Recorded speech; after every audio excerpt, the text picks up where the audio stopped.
78तम स्वाधीनता दिवस अवसर में जाजपुर आईन सेवा प्राधिकरण पक्षर जाजपुर कोर्ट परिसर में स्वेच्छाकृत रक्तदान एवं स्वास्थ्य शिविर अनुष्ठित हो जाइए। आईन सेवा प्राधिकरण संपादक ज्योतिर्मयी दास को आवाहकत्व मुख्य अतिथि भाव जिला जज अमृत रंजन नंद जोगदे यह शिविर को आनुष्ठानिक भाव उद्घाटन करते।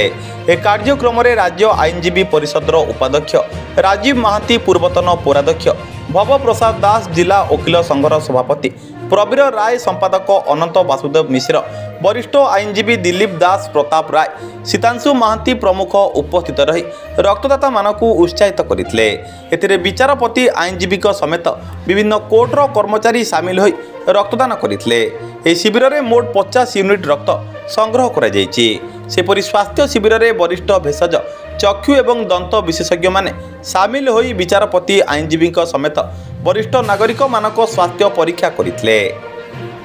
जाजपुर सोमनाथ साहू रिपोर्ट, सूर्यस्त न्यूज। देखो आम जाजपुर जिला आईन सेवा प्राधिकरण पक्षर आज अगस्त 15 तारीख 2024 मसीहा एक ब्लड डोनेशन कैंप सहित गोटे हेल्थ कैंप आयोजन करा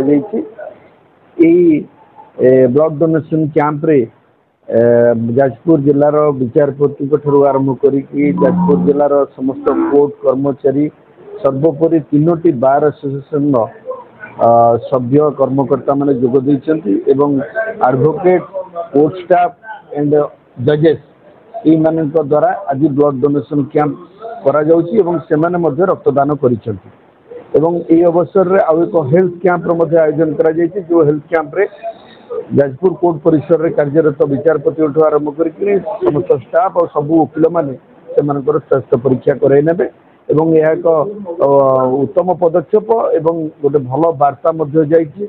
जाजपुर कोर्ट परिसर रे प्रथम थर करी नूतन भाव में वकिल माने, विचारपति माने एवं कार्यरत स्टाफ माने सेमाने जो रक्तदान अभियान में सामिल होइछि।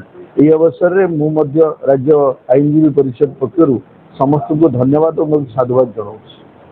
प्रवीर राय, सभापति जिला वकील संघ, एक सहयोग पदक्षेप ए बहुत स्वेच्छासेवी रक्तदान करछन्ति।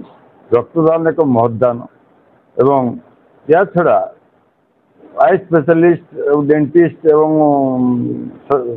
मेडिसिन स्पेशलिस्ट हेल्थ चेकअप कर।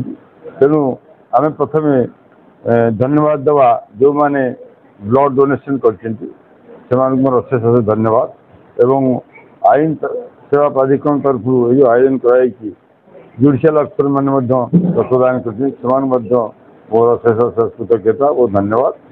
आउ एक महत् काम जो मैंने हाथ बढ़ी मोर